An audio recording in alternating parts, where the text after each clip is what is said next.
Hi, I'm Anna, 27, female. Very recently, I became a mother for the first time to a beautiful, bouncing baby boy. He is my absolute pride and joy, and I would do anything for him. Unfortunately, the same cannot be said for his father, who's my husband. This is the story of how one of the most stressful days of my life became even more stressful because of my husband. My husband, Greg, is what some people call hard-headed. He's constantly shouting about something due to his serious nature. He doesn't really know how to let loose and have fun. Hey babe, I know you're 7 months pregnant and all, but could you please pick up after yourself? You know how I feel about dirty dishes. Yes, Greg, we know about your undiagnosed OCD. What did you just say to me? Relax, relax, it was a joke.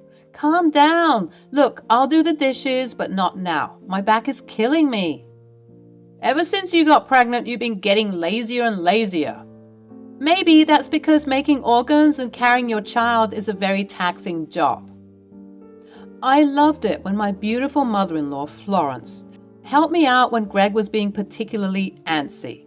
I know it is somewhat unconventional to get along with your mother-in-law. The general ideology is that in-laws are supposed to be your greatest enemies, but for me, that couldn't be further from the truth.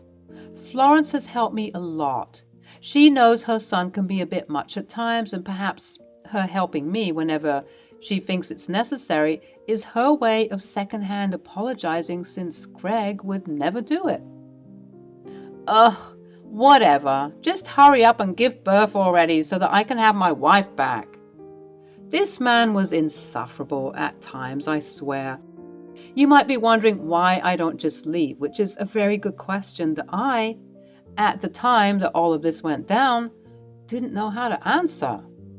Why don't you do the dishes, Greg? Greg looked at his mother as if she grew a second head at that moment. Because I'm busy. I have so much work to do, and ever since Anna had to take maternity leave, I've had to work twice as hard to make up for where she's lacking. Well, I'm sorry that your bundle of joy is taking up all my time. Yeah, well, it's not like I didn't want this. Except, apparently, he did indeed not want this. This man, Greg, who I'd been married to for the past 3 years, decided to come to me on my hospital bed and break things off. Can you imagine? Let me explain what happened. I was approaching 9 months into my pregnancy. My due date had been scheduled, and we were just waiting for the baby to make its arrival, when suddenly at 2 a.m. Babe! Babe, wake up! Oh my God, what? I think my water just broke. Seriously? Yes, seriously! So, you want me to take myself to the hospital and give birth to your baby without you? You know that I have a big presentation coming up in the morning. You know how important it is to me. And yet you still somehow found a way to sabotage that and make everything all about you. Can't you just hold it for like an extra day longer? By that point, I knew that this person had to be mentally ill or just pure evil, because there was no way that he just said all of those things to me. He must have seen my surprised expression, even though it was dark, because he went on to say, "Don't look like that. Women give birth all the time. It's just like sneezing for you, all right? You'll be fine. If you want to go, you can go. But you could have at least waited for us to deal with this in the morning." At that moment, I knew that this man was toxic and I could no longer be with him. I did my best, already feeling cramps and contractions, to hop out of bed, into some comfy clothes, and drive to the hospital. When I got to the hospital, I was already in tears. People assumed that it was because of the pain I was in, which is true. I was in a lot of pain. But I was also experiencing a lot of emotional turmoil as well. All while I made my way to the hospital, I was replaying that awful conversation in my head. My husband was snoring peacefully in our bed while I was subject to the uncomfortable state that is childbirth. I was horrified, not only at Greg, but at myself for putting up with his nonsense for so long. How I didn't see it before, I would never know. But thankfully, perhaps due to all of the bright lights in the hospital, I could see clearly that this man was not right for me. Even though I thought those things, it was hard to actually verbalize it to him and say that I'm done with him, despite his acting this way. I loved him dearly, and he wasn't always like this. Despite the history of our relationship, I could see now that the Greg I fell in love with no longer existed. And now that I was bringing new life into this world, I had to make the right decision for me and my baby. All of these epiphanies came rushing in when I was having my contractions and when the nurses would come in and ask if any friends or family members would be with me to soothe me. I would just cry even more, knowing that I had no one to rely on. At that moment, I saw Florence burst into the room. "Move out of my way. I'm her mother-in-law. I have every right to be here. I don't care if we're not biologically related. She's my family." Florence, ever being the stern individual, always knew how to get exactly what she wanted, including breaking hospital protocol, just so she could witness this moment. Normally, they only allow the direct family and partner to be in the delivery room, but she managed to break her way through. She looked angry as she approached me. "Now, I should knock some sense into you for not calling me. But I can see that you're very preoccupied, so I'll let it slide this time. But don't you ever do that again. You scared me. Why didn't you call me?" "Florence, it's 3 a.m. I didn't want to disturb you." "Disturb me? Disturb me? Have you lost your mind? There is no way that you could ever disturb me, especially during such a grand moment like this. This is my job. I'm here to protect and help you." God, I love this woman. "How did you even get here? How did you know?" Call it motherly intuition, but don't worry about how I found out. Just worry about pushing that baby out and being healthy and safe, okay? I'll be here to help you in all the ways that I can. And with that, all of my nerves and stresses began to melt away. No longer was I thinking about stupid Greg and his selfishness. I was just focused on delivering this baby and ensuring that they'd be happy. 2 hours later, at 5:30 a.m. on March 14th, my beautiful baby boy was born. I named him Sam, and he was gorgeous. By my side the entire time was Florence, who was cheering me on, and once Sam was born, she couldn't put him down. She instantly fell in love. Due to the pain and the turmoil, I was constantly in and out of consciousness, but once I started to feel better, Florence and I began talking properly. "Okay, seriously, how did you find out that I went into labor? Did Greg tell you?" "Yes, dear. He told me everything, including how he was unable to come to the hospital with you. He sent me here to be with you instead, and I swear I was going to stop by on the way to the hospital to knock some sense into him, but that would have taken too much time." I started to sob as the events of a couple of hours earlier washed over me, reminding me just how much of a low life my husband was. "Oh no, please don't cry, sweetie. It's okay. I'm here. Please don't let little Samuel see you upset like this. Today is a beautiful day full of miracles. You just gave birth, my love. That is such a wonderful thing." I suppose she was right. Looking at Sam, I radiated nothing but joy, and I swear to God, whenever I'd look at him, he just took all of my pain away, both physical and mental.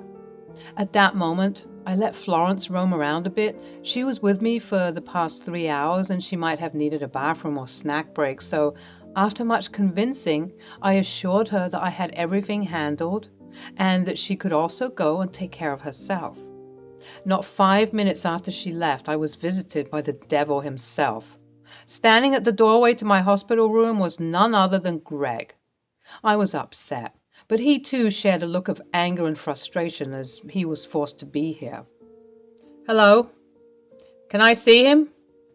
I gestured for him to come over and see his son, and for a moment it appeared as though my husband's icy heart had melted. At least ever so slightly, because a flash of several emotions was splayed on his face. I could tell that he was joyous because of this event, but part of him looked sad, as if saying that he regretted not being here. Just as quickly as these emotions came, however, they also left, and he was back to being his cold and strict self. Little Greg Jr. looks very happy and healthy. Good job, champ. Sam. What? His name is Sam, no Greg Jr.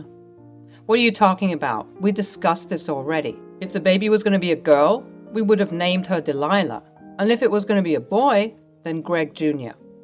Well, considering that I did most of this myself, I decided to change that decision.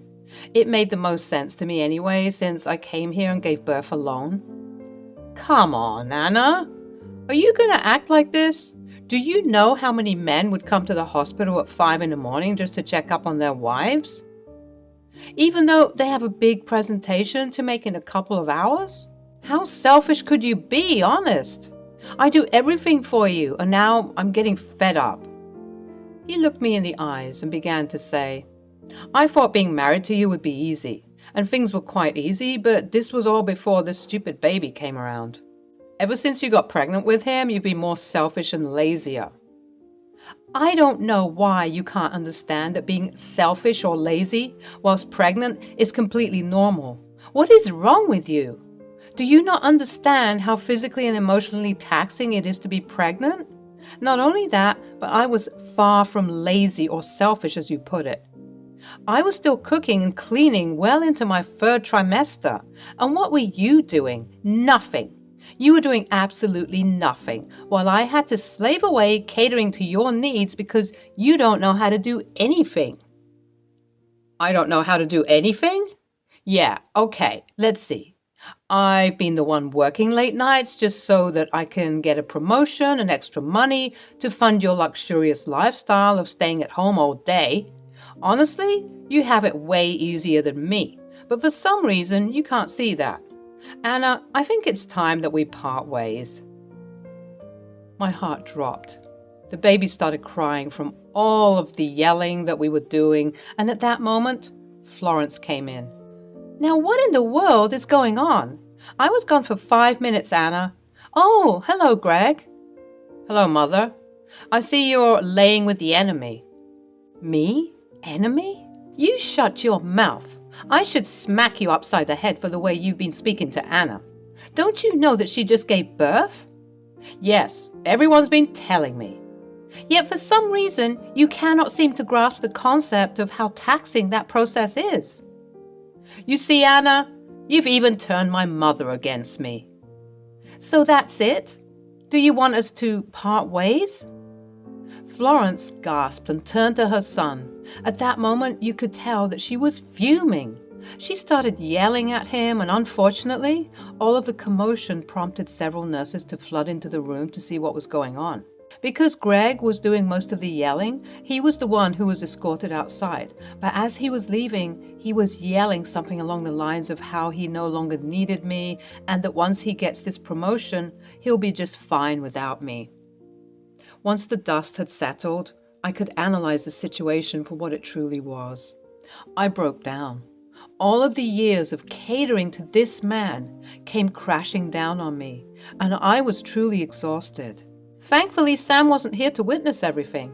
At some point during the commotion, he was taken by one of the nurses and put into the nursery. When I was just wailing and sobbing, Florence came by my side to comfort me.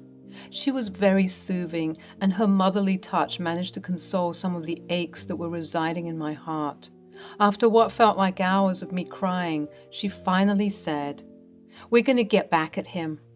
What? We're going to get back at him for all of the trauma he put you through. I am so sorry that I let this get out of control. As a mother, I did my best to raise a kind and respectful man, but I would be lying if I said that I don't see a monster whenever I look at Greg. As a mother, I believe that I've failed. He's too far gone into whatever this is to change now. Even though I failed Greg, I'll be damned if I let you fail Sam. We have to work together to fix this. Florence, Listen to me. You have a beautiful baby who doesn't deserve any of the nonsense that Greg tried to give you. He said that it's time to part ways, right? Then maybe that's exactly what you should do. I got scared. Part of the reason why I hadn't left Greg is that without him, I wouldn't be anything. I was working, thank God, but it was not enough to live on my own, let alone with a newborn baby. With that logic, there was a high chance that Sam would be taken away from me and he would have to stay with his awful father. The mere thought of that happening made me sick. I know you're scared, sweetie, but please don't worry. You'll live with me for the time being and we'll figure something out, okay? But right now, that boy needs to be taught a lesson. But what are we gonna do? Don't worry, I'll handle everything. You just focus on healing and taking care of that sweet little boy. Grandma's got everything covered. She was right when she said that, because the events that happen later will completely shock you. About a week after Sam was born was when the revenge was enacted. It turns out that Florence has a lot of lawyer friends as well as friends in the media. This wasn't mentioned before, but Greg works for one of those high-end companies on Wall Street, and as such, it should be noted that any detriment in the company will be broadcasted, at least locally, which is enough to tank a company's reputation. Florence, my savior, managed to get the audio and video recording of what went down in that hospital on 14th of March. To this day, I'm not sure how she convinced the security to let her have that footage, but once she got it, she talked to her friends who work in journalism and media. Within hours on an early Monday morning, Greg was being bombarded with news outlets with headlines such as, "Hospital CCTV exposes high-powered executive verbally abusing wife after childbirth." "Shocking footage reveals husband's disgraceful behavior towards postpartum wife." "From CEO to shame, hospital video leaks husband's shocking outburst towards new mother." I can't imagine the look of horror and shame that he must have had on his face. Ever since I was discharged from the hospital, I had been staying with Florence. I think Greg genuinely believed he was in the right, and he was waiting for me to beg him to come home so that we could reunite as a family. But after seeing that I wasn't going to come, he started making threats. I knew he was struggling without me. I mean, who would do the cooking and the cleaning if I wasn't there? And now, with this story that was defaming his character, it was only a matter of time before he got the call from his boss saying that he's been fired and that the company no longer has any affiliations with him. So much for that promotion, right? Like clockwork, he called me after a couple of hours of receiving various death threats from trolls on the internet, as well as being blacklisted from many companies that he was trying to talk to. He explained all of this to me on a phone call. "Anna, please stop. I get it. I messed up. I'm so sorry for everything. Life here has been awful without you. I need you and the baby. I don't care if he doesn't have my name. You said his name was Stan, right? I love him and I love you. Please come back home. My life has been ruined, but we can fix it together." I have no interest in coming back to a man who is so selfish that he left his wife moments after she gave birth. I mean, who does that? I'm glad that your entire life is unraveling before your eyes. Ever heard of karma? Well, this is her, and turns out that she's a right troll to anyone who deserves it. I hung up the phone, and Greg proceeded to bombard his mother, knowing that she had a part to play in all of this. But she wasn't taking anything from Greg, not his harsh approach and not the sad approach either. Florence, like myself, was completely done with Greg. We both believed that he got everything that was coming to him. Several months had gone by, and I was still living with Florence at that time. I had finalized my divorce from Greg. Every time he'd send alimony and child support, he'd try and plead with me for me to rescind my decision. But every time I would adamantly answer no. Greg was living a miserable life, and he even had to downgrade the house he was living in, as he could no longer afford it.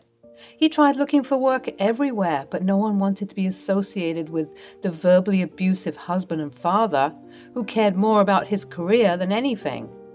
I think he managed to get odd jobs here and there, managing a poor mechanic company and things of that nature, but for the most part, he was struggling. I was actually in the process of writing a book about my struggles with being married to a narcissist. After the local news outlets exposed Greg for his true colors, I went on many interviews and podcasts adding more detail about what happened. I'm so grateful for everyone willing to listen to my story, as they were all so receptive and understanding. I was especially grateful to Florence, of course, as without her input, I would still probably be stuck with Greg. But now I'm making a name for myself, and my new agent informs me that the prospects of my book doing well are extremely high. I couldn't be happier moving into this next chapter of my life. With lovely and supportive fans, supporters, a big stack of money on the way, and of course, my beautiful family, Florence and Sam, whom I love very dearly.